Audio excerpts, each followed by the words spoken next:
In 1994, a German archaeologist named Klaus Schmidt stood on a barren hilltop in southeastern Turkey and realized he was looking at something that should not exist.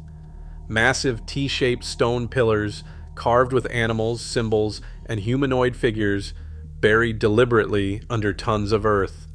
Radiocarbon dating would later confirm the unthinkable. This site was built around 9,500 BCE. That is more than 6,000 years before Stonehenge, 5,000 years before the Great Pyramid, and it was built by people your history books call primitive hunter-gatherers. But here is what makes this discovery truly extraordinary. The carvings on those pillars are not random decorations. Researchers now believe they encode a symbolic language, a record of astronomical events, cultural identities, and possibly the oldest calendar in human history. And what they reveal is that at least 5 distinct societies built, used, and buried this site over 1,500 years. Each one left a different symbolic signature in stone. The 6th civilization to inherit their legacy, that is us. So ask yourself this: if everything we were taught about when civilization began is wrong, what else have we missed? Imagine standing on that hilltop 11,500 years ago. No cities, no farms, no written language anywhere on Earth. And yet, right here, someone is organizing hundreds of workers to quarry 10-ton limestone pillars, carve them with precision, and arrange them into massive circular enclosures. Think about what that means. This is not a campfire. This is not a burial mound. This is monumental architecture on a scale that was not supposed to exist for another 5,000 years. And the story of how it was found is almost as unlikely as the site itself. Schmidt first came to Göbekli Tepe after reading a brief mention of flint scatter in a 1963 survey report by Peter Benedict of the University of Chicago. What he found beneath the surface defied every model of prehistoric society. As of 2021, only around 10% of the site has been excavated. Geophysical surveys have identified at least 20 large enclosures still buried beneath the mound.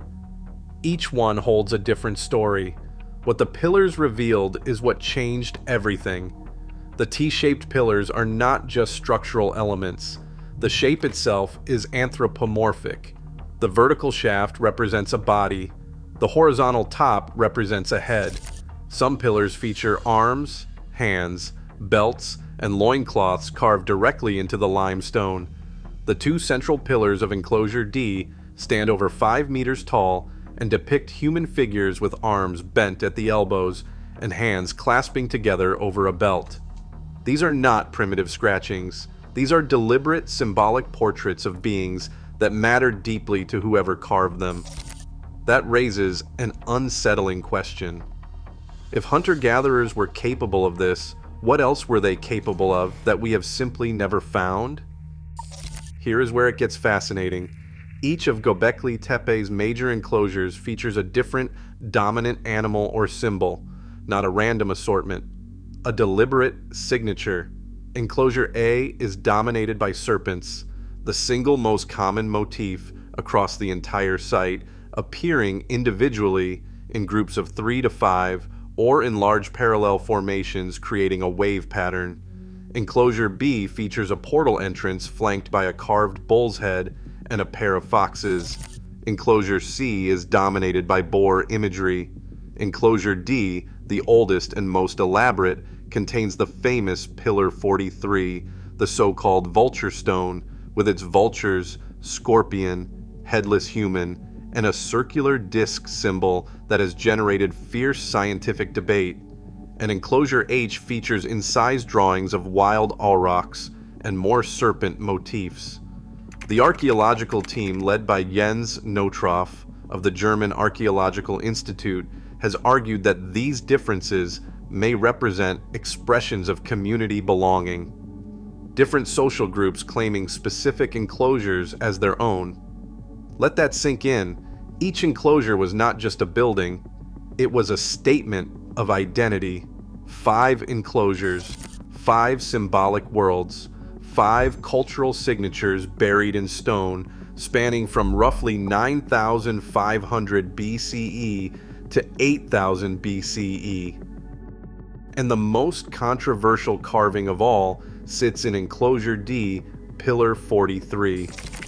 In 2017, Martin Sweatman and Demetrios Tsikritsis of the University of Edinburgh published a study in the journal Mediterranean Archaeology and Archaeometry proposing something extraordinary.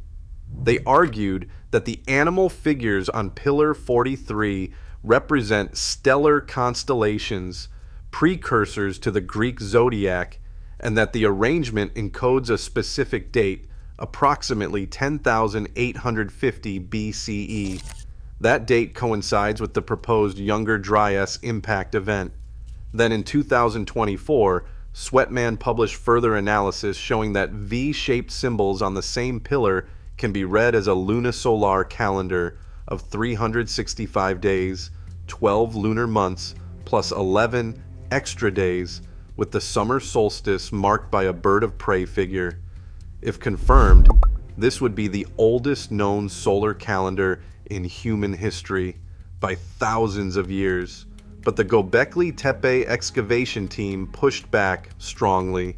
Notroff and colleagues published a formal response in the same journal, arguing that the assumption of stable constellation patterns across cultures is unconvincing, and that Sweatman's chronological framework predates the oldest radiocarbon date for Enclosure D by 700 to 1,000 years. The debate is unresolved, but here is what nobody disputes. Pillar 43 contains a complex, deliberately composed symbolic narrative. Someone carved a message into that stone 12,000 years ago, and we still cannot fully read it. But what if Göbekli Tepe was not built to record the stars? What if it was built to remember a catastrophe? The Younger Dryas was a sudden return to near glacial conditions that lasted from roughly 12,900 to 11,700 years ago, and the evidence for what triggered it is disturbing. Excess nanodiamonds, platinum anomalies, and iron-rich microspherules found at sites across the northern hemisphere. At Abu Huraira, an early settlement only about 160 kilometers south of Göbekli Tepe, researchers found a debris layer at the Younger Dryas boundary containing impact markers and high temperature melts. Something devastated this region, and some researchers, including Sweatman, have proposed that the trauma of this event, which killed off megafauna and collapsed entire ecosystems, may have catalyzed the shift toward agriculture and monumental construction. Stanford archaeologist Ian Hodder, excavator of Catalhoyuk, has argued that the Göbekli Tepe region offers the most compelling case as the true origin of complex Neolithic societies. His view is that socio-cultural changes came first and agriculture followed. If he is right, then Göbekli Tepe is not a temple built by farmers. It is the reason farming began. And here is what most people still do not realize. Göbekli Tepe is not alone. It is part of a network of at least 12 contemporary sites known as the Taş Tepeler, the Stone Hills, scattered across the hills around the city of Şanlıurfa.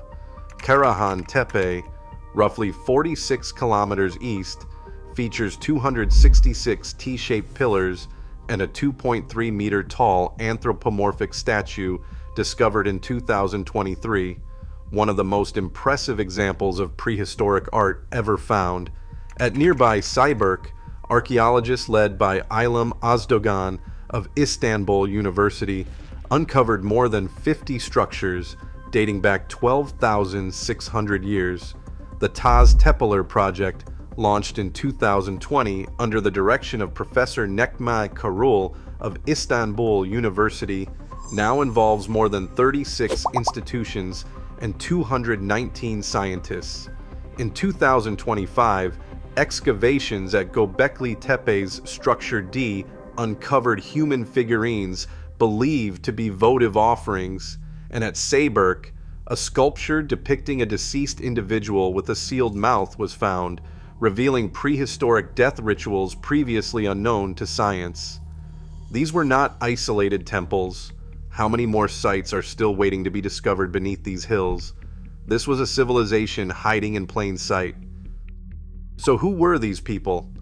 Despite Göbekli Tepe's fame, no ancient DNA has ever been successfully extracted from the site itself. Professor Yilmaz Selim Erdal of Hacettepe University has explained that DNA analysis at Göbekli Tepe is impossible due to the lack of appropriately buried human remains and the absence of preserved collagen.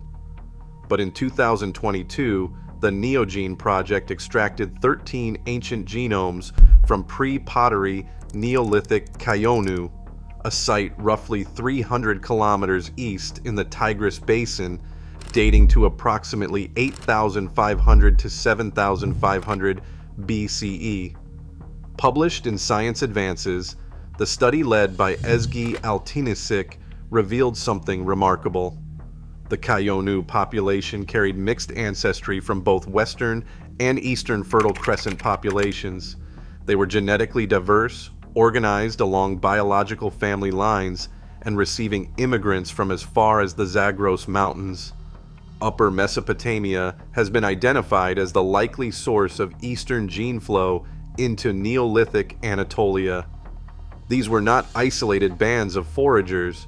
They were genetically connected, culturally dynamic communities exchanging people, ideas, and, as the carvings suggest, a shared symbolic language across hundreds of kilometers.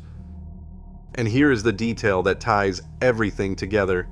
At a prehistoric village just 32 kilometers from Göbekli Tepe, geneticists found evidence of the world's oldest domesticated strains of wheat, dating to around 10,500 years ago.